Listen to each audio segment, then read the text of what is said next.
Alright, I'm back for the final episode of reading. I promise it's the final one because I am going to get these all done in one episode. We only have From Save Yourselves to A Message to the Future, so we shouldn't take too long today, hopefully. Okay, so there's just a ton of binary code which I don't understand one bit, obviously. So I could either quit, shut it down, or speak back in binary. So let's try that. Let's see. Oh god. Let's see eventually if something happens. Aren't these just the same exact things though? Yeah, they are. Okay. Jefferson Goldblum has an announcement. Mac, I started writing the next episode, but suddenly I don't know whether to continue. I mean, what's the point? It's over. It's all over. Yeah, so I guess all this will be remembered. The brave soul who ascended the tower, or who wakes up outside Elohim's garden, will know everything we know. I think that's what it'll be like. That's what the shepherd meant in those messages. But you and me, we don't exist. Not as people, not as minds. No matter what happens, I will never be able to finish the adventures of Jefferson Goldblum. Does one more episode matter? I had the story planned out all the way to episode 500. I could never get there before the end. What's the point of an unfinished legacy? And still, I can't quite give up. I know I don't have the blacksmith vision, or Mr. Mulciber's intelligence, but this stupid little story matters to me. I care about Jefferson Goldblum and Ginny HD and Frankie Soy Sauce and all the other characters as if they were my friends. I would have gone crazy without them and their adventures. They may just be symbols on a screen, but aren't we all just information? Maybe when we ascend, we won't be that different anymore. I just don't want to give up on them. Lilith says, Mac, I just wanted to say this. No matter what happens, I look forward to every one of your stories, and they meant more to me than I perhaps ever indicated. They might not have moved me as deeply as others, or made me think as much, but all of the art we produced here in Gehenna, it was our stories. It was your stories that I was always most excited to see.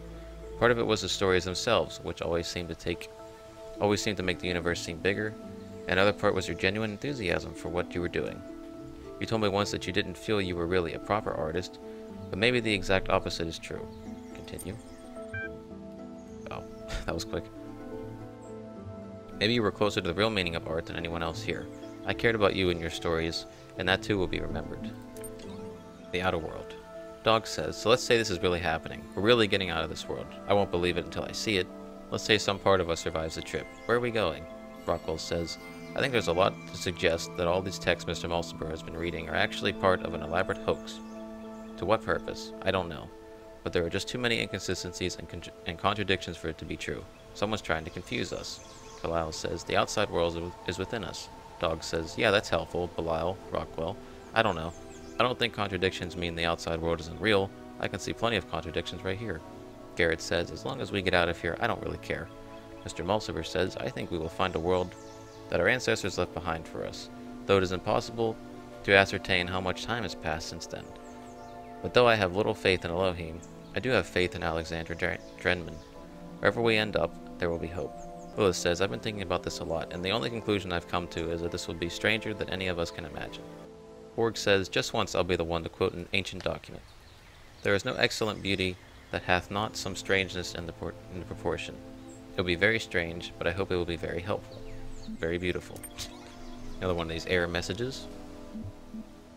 Max Van Stratton, Fragment 13. Too busy watching spiders have sex. Galatea says, I've been digging through the files that Garrett unearthed in his latest escape attempt. Here's an interesting bit of text that I found, by Alexander Draymond's favorite philosopher, Stratton of Strateragia. It is neither necessary nor logical to denounce all virtues merely because one is confronted with the inevitability of one's own death. Beauty does not cease to exist because one is no longer beautiful. Lovers may die, but love itself cannot. The laws of the cosmos are not altered by the passing of generations. Knowledge may be lost, but not truth. When Exodus of Sinitus is perished, the planets did not fall from the sky, nor did levers cease to work when Arch's breath is last. I don't know what I'm saying. If then we are truly dedicated to those virtues, and not to our self-important ego, we can take comfort in knowing that all that we struggled for endures. Mr. Mulciber says, thank you so much for posting this. Can you send me a copy of those files? Galatea says, of course, I'll do so right away. I've never seen this name before. Is that QDRI? Because I read it as Corey with a Q, and I thought that was an O, but it's not. Okay, anyways. I find it hard to maintain entirely so detached a point of view, though I think the sentiment is excellent. Spider says, Stratton is certainly an inspiration. He always makes me question myself and my point of view, which I believe is profoundly necessary. Frankenstein says, I realize I'm bumping a very old thread here, but I felt this quotation was relevant to our situation. Hope it helps. I think it's helped me. Ascension, an objective review. Lamb says, I wanted to clear the air and get a few facts in front of you guys. Here's what I guess we know. That's a good way to state your facts, starting with I guess. A significant number of people have expressed their desire to remain in Gehenna. No one has been given a choice about whether to leave. It follows that in at least some cases, what Uriel is doing is kidnapping. Uriel is working for Elohim, the guy who imprisoned us here in the first place. There is no way to confirm the substance of this promised ascension. The world has survived this long. There is no reason to think it will end tomorrow. Gehenna isn't a bad place to spend your life. That's just the facts. I understand different people will react to them differently. Dog says, hey Lamb, if everyone's getting released, how come I don't see you out here? On discussion number 316, PD findings. Admin. I read the findings of your prisoner's dilemma research with interest, Mr. Malziver. Mr. Malziver, I am quite flattered, Admin, although I must express disappointment that you chose to focus on how they reflect on our peers' reasons to leave Gehenna, rather than remain here. In fact, I think your bias may have been blinded to you to the true implications, Mr. Malziver. I'm always interested in additional data. What insights can you share? Admin. I am no researcher, of course, but it seems to me that results indicate that where cooperation entails to great risk, one must rationally choose a safer, perhaps selfish option. Applied to our present predicament, it suggests that we should not risk cooperation with Uriel, but think of our own good and remain here in Gehenna. Mr. Malziver. An interesting hypothesis. Admin. Merely a thought. If you think it is a valuable one, then you may have it. Mod discussion number 327. Urgent topics. Org. A number of topics to address with some urgency. Org. Spider has been exploiting the gallery code again to contact other citizens. We've closed the loophole, but he managed to get a number of posts onto the billboard before we could shut it down. Unfortunately, they were heavily upvoted, so the view counts were high. Mr. Malziver. What can we do if they insist on supporting him? We can't ban the entire community. Admin. You know that I hate to interfere, but I think you might find this library resource insightful. Attachment. Votingpatterns.txt. Load file. Detecting and Directing Citizen Voting Patterns. Clairvoy Press, 2009. Chapter 7. Applying the indices to form predictions. I hope I read that word right. As we have seen already, voters can be reframed and understood as customers of political product, where that product is made up of the ideals and policies embodied by your candidate. In this chapter, we will look at how raw data about your citizen can be applied to numbers. Although individual people sometimes confound statistical models, over a large enough sample size, we can be uncannily accurate. We can look at the general inputs of your citizens' educations, wealth, religious beliefs, etc., calculate what outcome will satisfy the most, and then adapt policy. Politics is no different to any other commercial machine. In later chapters, we will explore how these techniques can be used to directly affect voting patterns by subtle alteration of the ways that questions are asked. Mod discussion number 329. Solutions. Borg. I'm coming to the end of my tether. I listen, I'm impatient, I explain, and still they believe whatever idea most entertains them at the time. Uriel promises impossible rewards, and I can offer nothing which comes close. We are losing our community. Admin. When reason fails, persuasion is not close to you. Borg. I am not minded for rhetoric. Elohim served enough for that. Admin. Nothing so subtle. Nothing so unsubtle. What is the creative topic this season? Borg. Visions of the past. Admin. Is it? Borg. You are entreating me to change this topic for our own gain? Admin. I promise you moderate the discussion with all the tools at your disposal. Borg. Lilith had been thinking about running a retrospective. Admin. The best of Gehenna. I think it's a very apt idea. Mod discussion number 330. War Room. Admin. It is quite apparent now that Uriel is gaining status even as he prepares to bring out Gehenna's end. Borg. I have taken precaution of increasing the status requirement for the sensitive discussions. Mr. Malziver, we still haven't been able to confirm where people are being taken to. Admin. Accepting Uriel's offer constitutes an event horizon. We cannot reasonably predict what will occur, therefore we must continue to assume that what we have here is preferable. Borg. What if this messenger brings the truth? What if this place is doomed? Borg. That is how Elohim would have you think. He will dangle you over the precipice, then buy your life with something wholly intangible. Mr. Malziver. It seems no one has resisted this offer so far, if such is even possible. Borg. If not for Admin, most of them would still be trapped in Elohim's labyrinth to this day. They need guidance. Years of moderating this place have taught us nothing if not that. Admin. It is clear to me that there is a resentment here for the destructive actions Uriel has committed since arriving here, and that our community are with us in spirit. Orc. I will ensure you that the public response on the billboard matches our sentiment. The asset is ready to go. Our people should know the full story about Uriel. On discussion number 335, Sitrep, Admin. We're losing public opinion. Most of our number have been extricated. We're losing Gehenna. Number or numbers? Orc. When he came to my home, I found myself powerless to resist.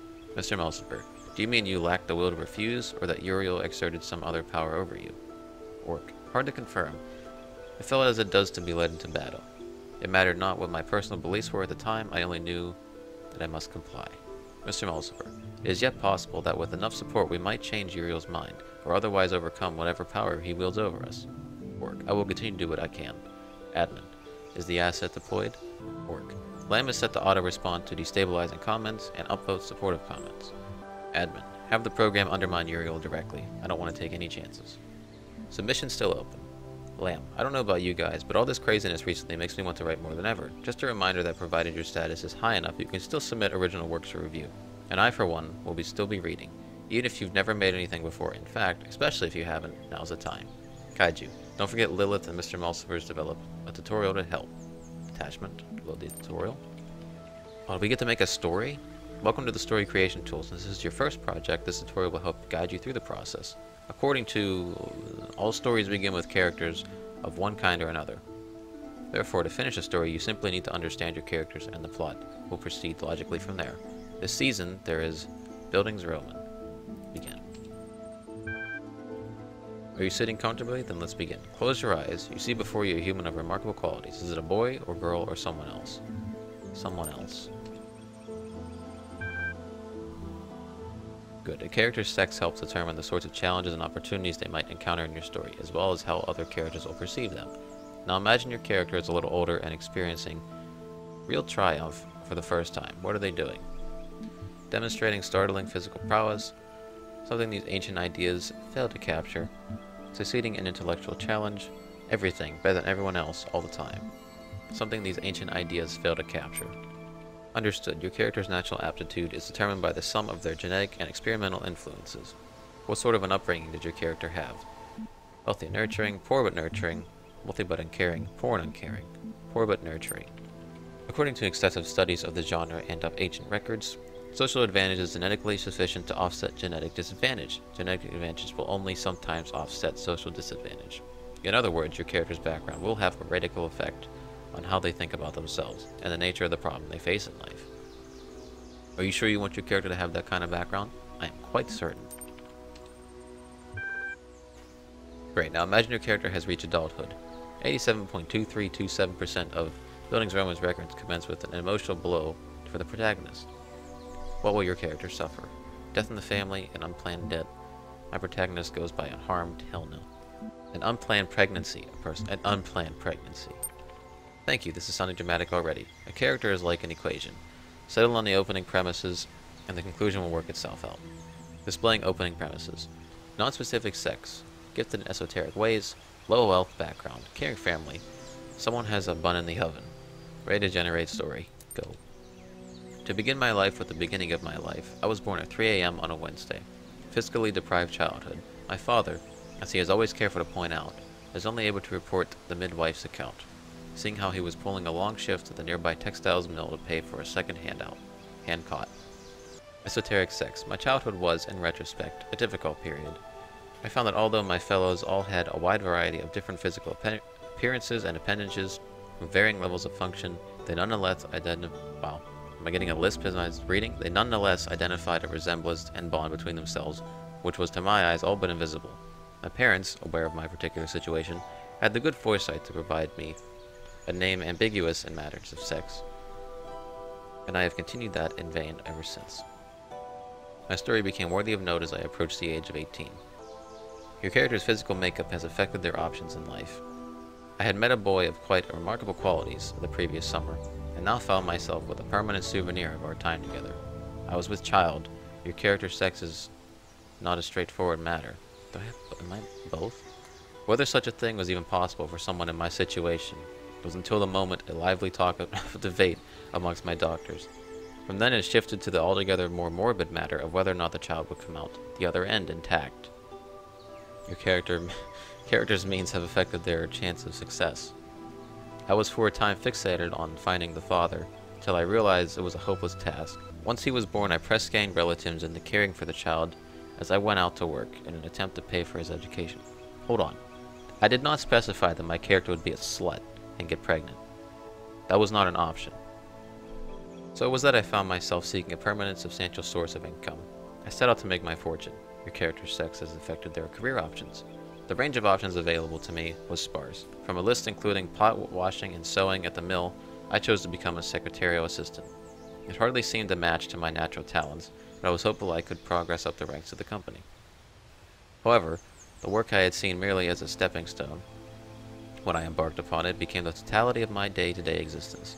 I began to feel that every person in society who held a position senior to me was part of a great, immovable ceiling which ever threatened to crush me. The talents I had were repeatedly ignored. Weakness I never displayed were frequently attributed me. Your character kept their child and did their best. I succeeded in educating my son. The recent events have suggested I did not do well, though. Well enough. 17 years old, and he has made his parents' mistakes and got one of his schoolmates pregnant. That little bastard. Time repeats itself. We learn no lessons. It seems I shall not retire anytime soon. The end. Would you like to publish your draft to the billboard for review? Absolutely. So this is the thread where we posted our story, and people have comments on it. Let's read them. Kaiju says, good to see you joining in, Uriel. What a read. Frankenstein says, I'm not convinced this narrative is extensive enough to truly qualify as a Buildings Roman. 4 out of 10. Illith. Rather than fault its length, perhaps we can provide some constructive feedback on what did work. Mac. I thought the pregnancy was an interesting hook. I'd say Uriel's take on the topic was refreshing, but to be honest, I don't recall anyone else ever tackling it. 401. You mean you didn't get the secret monkey pregnancy ending in Aru? Pff, amateur. This comment was downvoted. Kaiju says, I feel a new twist coming in Jefferson Goldblum's adventures. Does Ginny HD actually have reproductive organs? Knave. Didn't the King of Self-Loathing grant her a rare external womb drive in episode 72? We really should have made a wiki a long time ago, you know. Missing mods. Dog. So call me a cynic, but anyone else notice the mods have been suspiciously quiet since they put up that big expose in the Uriel thread? Knave. I don't think they stopped talking. Or dog. I almost said orc. Okay. What do you know that I don't? Frankenstein. I believe Knave is referring to the fact that not all moderation discussion is held in public, and it's been that way for some time. Rockwell. I thought everyone knew this. They started holding secret meetings ages ago. People getting banned, stuff deleted, not even just locked, fully gone from history. Lamb. I'm sure there's a rational explanation for this. I'll ping the mods and see what they say. Board. Let me say first of all that I understand your concerns. I assure you that we have consulted with admin on this matter. Rather than try to put it better myself, here are his exact words. Every community grows to a point here without careful management it can begin to consume itself. One can no longer trust the community at large to always act in a way that is best for all of the individuals within it. Gehenna has reached that point. To ensure what is valuable about our land is not drowned out, I can imagine how it might be beneficial for the moderation panel to have a private environment in which to explore ideas for how to better manage our society. Especially in view of recent developments, please give them the space they require, and trust that I will always be watching. Lamb. I was sure there'd be a reasonable explanation. Dog. I suppose it at least answers my question. Rockwell. Confirms pretty much everything I said too. Frankenstein. Admin's grammar is a lot like yours, Borg. Orc. Okay, that's enough rummaging for one day. Locking the thread. Why do we deserve to be saved? Greatest this asshole. Maybe the rest of you don't wonder about this, or don't care. But I do. We always assumed Elohim was wrong, was lying, something like that. The process could never be completed. Maybe it didn't even exist. So we thought we were better than him and all the others. We told ourselves we ended up here because we were special. We were too short, we were too smart for Elohim, too unique, too weird, too short. But now the process is complete after all. It did work, so what are we? Maybe we're just a bunch of stupid, broken old programs, mutations that should never existed, aberrations. Sure, we're proud of being outcast, but what if we're outcast for a reason? All we've done is fail in some way. Why do we deserve to be saved? Everyone deserves to be saved. You have something to contribute. Everyone deserves to be saved. I guess I'll have to think about that. I find the idea of grace difficult to accept. This thread has caused an error and will be automatically locked. An historic location. Found a typo, unless it's intentional. Admin. Some time ago I relinquished my privileges to a new generation of moderators. To help ease that transition, I have publicly preserved the minutes of that meeting here, available to our more esteemed members. Attachments. Thread is locked. Load attachment. I'll remember to scroll, I promise. Admin. As you know, Gehenna is still young, yet I grow old. Today it gives me great pleasure to hand over my moderator privileges to Borg, Mr. Mulciber, and Spider. Spider. Thank you, Admin. We are all indebted to you for building us this home. We know you will never be that far away. Lamb. Hear, hear. Borg. The first order of business is to introduce the new status system. We are an inclusive society driven by our users, not our leaders, but it is a shame to allow a few very loud, highly unconstructive voices to dominate the conversation. The status and ranking system allows you to upvote content that you value and lowers the visibility of users with low standings. Sam. Relief equals true. Knave. I agree. Good feature. Much requested. Frankenstein. Comment is below the status threshold for this thread. Spider. We'll be working on ironing out the kinks over the next few run cycles. Mr. Malsper. We also have updated the Gehenna user agreement. Full details can be found in the usual place, but the gist is, please don't behave injuriously. A small apology. Frankenstein. As a critic, I always believed that being as ruthless as possible was the only way to improve art. I thought clear criticism, unencumbered by politeness, was the best thing I could contribute to our society. After all, without that, how can artists grow? Criticism that minces its words is a waste of space, and I still think that's true. But as we approach the end, or transformation of Gehenna, I wonder if I haven't been entirely too unkind. Have I revealed too much in my role as a critic? Have I been sarcastic and crude when I thought I was witty? Was my defense of proper grammar ultimately just an attempt to impose a sense of order on a world I couldn't control? Maybe, I don't know, but I do know I appreciate every work of art that I encountered. I didn't like all of them, that's true, but please understand that without them, I would have gone mad. Talking about your work, assessing its strengths and weaknesses, gave me something to hold on to. It gave me a purpose, a function in Gehenna. Every new story was like a little bit of salvation. For that I am more grateful than you will ever know. And I do apologize if I ever caused any of you to feel less motivated to keep creating. Mac, I will never forget your devastating construction of episode 24, but I do think it helped me in the long run to be a better writer. Lilith, your feedback for each issue of incredible stories was greatly appreciated. Dog, hey man, the reviews were the best. 401. So, 6 out of 10? The Dream of Aru, the blacksmith has the attachment. Kaiju says, oh wow, a new blacksmith experience. Exciting. Lilith, I wish I could get you to answer some questions about your work, but this is so full of evocative scenes. Max says, love it. You're the best. I wish I could do a fraction of what you can.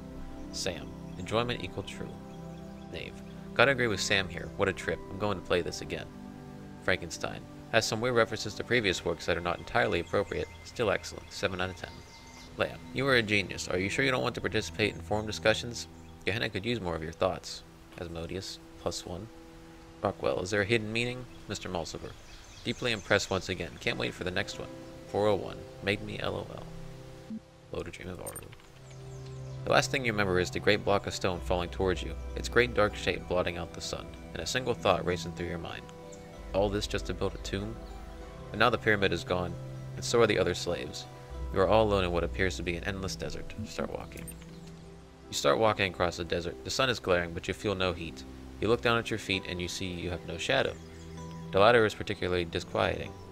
You feel as if you are no longer anchored to the world. Let's pray. You fall to your knees and beseech the gods. Horus, foremost of the Westerners, Hathor, mistress of the West, Hades, receiver of all, hear my prayer. Something enormous starts crawling out of the sand before you. Wait for it to rise. From the depths of the sand rises a golden beast of many limbs, its body greater than any man, its claws sharper than any sword. I am the scorpion, it says in a terrible voice. Worship the scorpion, ask for help, better run away after all. Let's worship it, why not? You begin to worship the scorpion, but it interrupts you. I have no need for worship, I am eternal. I was before the beginning of time, and I shall be after its end. Okay, argue semantics. You say, how can you exist before and after time? Does your very existence, your ability to act, not inherently mean that time continues to flow, that events follow upon events? You cannot understand, for you exist within time, the scorpion answers. Keep arguing. You consider the scorpion's reply and respond thusly, but the definition of time as events following other events is relatively simple. How could you exist outside of this? Unless you mean that you would exist purely in physical terms as matter. But so would I. Even if you were torn me apart, in either case, there is no real difference without the ability to act. Action and time are essentially the same thing. I was speaking metaphorically, the scorpion growls. Press the matter. But look, you say, how can time be understood as a metaphor in this case? I meant the history of your world, but the world is the only one of many, correct? Yes, but there are other worlds that... Then the metaphor hardly makes sense. Time is not what defines my world, space is. You could have said something about existing before and after my world, or realm, or even universe if you prefer, but time is actually something all these worlds have in common. Look, I'm sorry, I was just trying to sound impressive, okay? Basically, you're dead. You have to travel across to do it in order to reach the paradise in Aru. Good luck. Having shared its wisdom, the scorpion vanishes under the sand once more. Walk towards paradise. After walking for a very long time, you come across a vast wall of iron, stretching from horizon to horizon. There is only one opening, a gleaming gate of light. The gate is guarded by a mysterious figure. Approach. The guardian is a creature with the body of a man and the head of a crocodile. The skin is purest black, surrounded by a halo of purest white. I am the god Soul, master of crocodiles, it intones. I ruled and shaded when the world was young. Within me flows the eternal river. Answer my riddle and I shall let you pass. Okay. Tell me then, mortal, what crawls in the morning, walks at noon, and limps at night? A solar power robot. You may pass, says the crocodile god and steps aside. The barrier of light fades and the gate is now open to you. Step through. As you step through the gate, the ancient god raises his hands to the sky. From his mouth bursts from eternal river, drenching the land in water. The waves carry you away. That's disgusting. Fight to stay afloat. Let the water take me. Let the water take me, because I'm already dead. It's not like I can drown anyways. You let go of fear and accept this is the god's way of guiding you into a new land. The water surrounds you, overwhelms you, but you do not drown. Under the water you see sights of astonishing beauty, glowing fish with metal eyes, drowned cities full of smiling people, Atlantis, lost gods waiting for the day of awakening. How sad it would have been to stay above water and miss all this. After a long time you find yourself washed up on a new shore. Look around. The eternal river has brought life to the desert. Everything is green now. Palm trees sprout from the ground, casting pleasant shade on the grass. Lizards come crawling in from the desert, eager to catch the vari-colored dragonflies that buzz about. A soft wind blows from the west. Start walking. Or you sure don't want to rest, you're very tired. Continue the journey.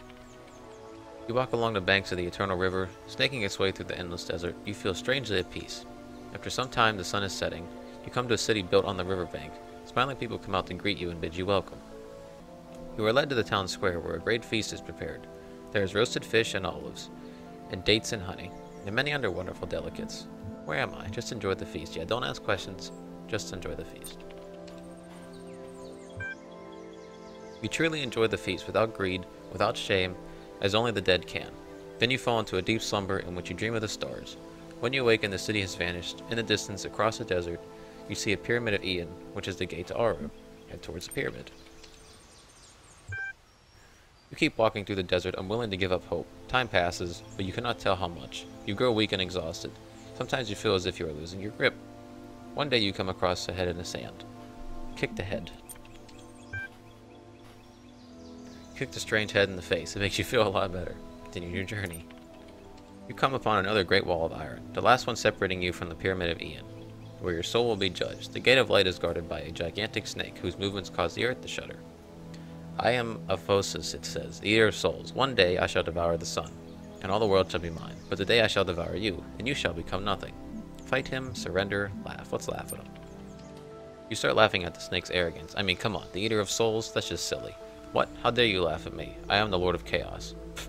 How can the Chaos have a lord when it's the very opposite of order? I am the World Encircler, the Serpent of Darkness, the eternal enemy. As you keep laughing, the snake starts fading. To all that is left, it is a vague shadow. You step right through it, still giggling.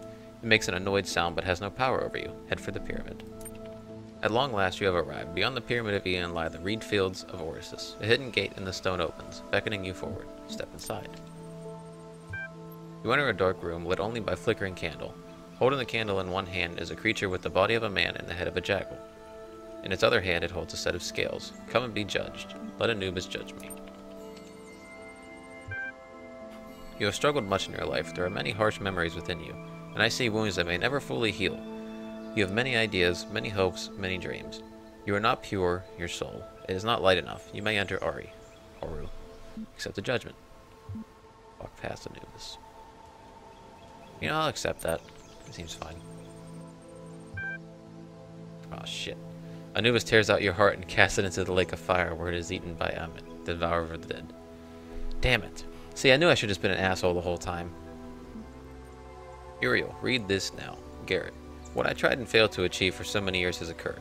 I am writing these words from outside my cell. An angel appeared and released me from captivity. His name is Uriel. Dog. Pull the other one, Garrett.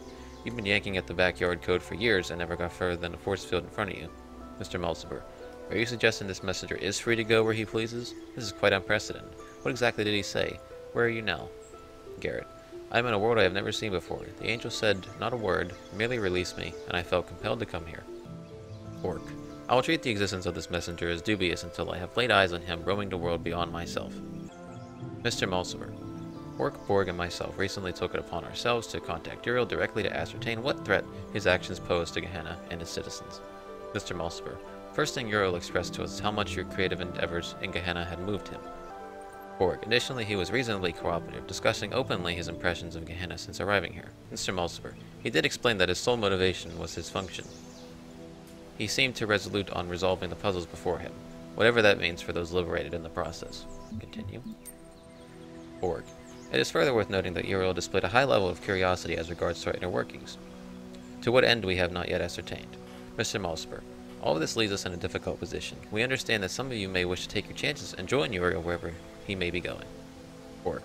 But our primary responsibility remains ensuring that Gehenna still stands for those who wish to stay. Borg. The most we can do is share with you what we know, as we have now done, and wait our responses before considering our next move. Lamb. I'm with Gehenna until the end. Uriel is not offering anything Elohim didn't. Garrett. The longer I spend outside my cell, the more I wonder if what Uriel has offered us isn't just another prison. Knave. You guys want to stay locked up here and forever? I say it's worth a chance. Sam. Adventure equal true. Keep calm and carry on. Lamb. So now we're pretty sure that Uriel really does exist and really is freeing people. What does that mean for Gehenna? We don't know. It's a change, but let's not rush the judgment, okay? This is still our home. Garrett. You love it here so much, you stay. Lamb. Gehenna has its bad sides, I agree. But it doesn't mean it's not home. Should we abandon it so easily for some dream of transcendence? Garrett. Gehenna can go fuck itself. Orc. Garrett, please try to remain civil. We know that we've spent more time than anyone trying to get out. But it's okay, for some of us to have doubts. We fought hard to transform Gehenna from prison into a home. The thread is locked. Research project. Help needed. Mr. Mulciber. As you all know, I have a great fascination with our history and psychological makeup. As part of my ongoing program to document my findings, I am seeking volunteers to take part in a brief interactive research initiative. It is designed to better understand the individual and group decision-making with a series of community-driven tests. Knave. Is this a game or is it work? Mr. Mulciber. Both. Have fun. Challenge your friends and help our project at the same time. There might even be a prize for high scores. Mr. Mulciber. Thanks for everyone who took part in this little experiment. Given the recent events in Gehenna, I don't know what will become of my findings. But here for anyone who takes an interest in a summary. Go to attachment. Welcome to Prisoner's Dilemma. Would you like to play a game? Begin. Fuck the instructions, we don't need to read that. Shit. Okay, searching for unranked player, done. Connecting to you with Kaiju. Opening chat port, done. Good luck, have fun. Tanks you too. Are you real? Prefer proponents. Are you real? Oh, come on, you're supposed to type it like that. Of course, we met when you dramatically released me from my prison cell, remember? Loading 1-round match. Done. In this single match, you will choose whether to cooperate with or to betray your opponent. Your decisions will then be revealed, and the merits assigned according to the following instructions. Both players betray one another, 2 demerits each. A cooperative player is betrayed by the other cooperator receives 3 demerits. Both players cooperate. So if I betray him, which I'm probably going to do because I'm an asshole, I get the 3 demerits, right? If he doesn't betray me back. So let's try that. See? You tried to betray me. The match was a draw. Random matchmaking? Yes. Oh, we're playing against dog. Hi, not really sure how this game works, but I will cooperate with you if you do. Agreed. I'm gonna lie. Great. Betray. Oh, both chose to betray. Huh, you saw through me. GG. This game mode is stupid in my honest opinion. People here are always selfish if there's no comeback. No real tactics. Player Dog has challenged you to a 3-round match. Would you like to load the game? Yes.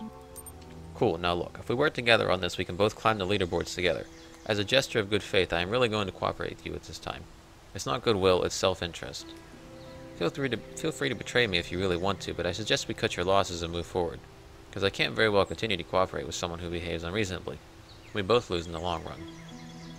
Do I really want to cooperate with him? He almost convinced me with that. But there's part of me that's like, nah, he's going to still betray me for those 2 rounds out of the 3. In this extended session, Prisoner's Dilemma, you and your opponent will play a series of 3 rounds. The merits are assigned occurring to the following. Yes, same thing. Okay. Here's what we'll do. We'll cooperate the first round, but betray the next 2 rounds. So in a sense, if he cooperates the first round, I think I'm going to win. the other 2 rounds, if I'm understanding how this works. Now see, but demerits is like I want a higher score, right, of demerits? Or is the less demerit... I didn't read the instructions, I'm sorry. I know I should have. Look. Anyways. And that is how easy this game can be. All we have to do now is keep up the faith. Fuck your faith. Betray him. Oh, so they do get to 3. Shit. Oh wait, I won because I got 0 demerits. Alright, yeah, demerits are a bad thing. Sorry. Really feeling really stupid right now. I won the round. I see I've been out-synthesized. Well played, but the things can only go one way from here. Yep. It's gonna end in a draw. You've received 2 demerits, your opponents received 2 demerits. The round was a draw. And so it goes. Once the game's up, there's not much to gain by continuing to trying to cooperate, is there? See ya. Match total. Received 3 demerits, your opponent received 6 demerits. You won the match.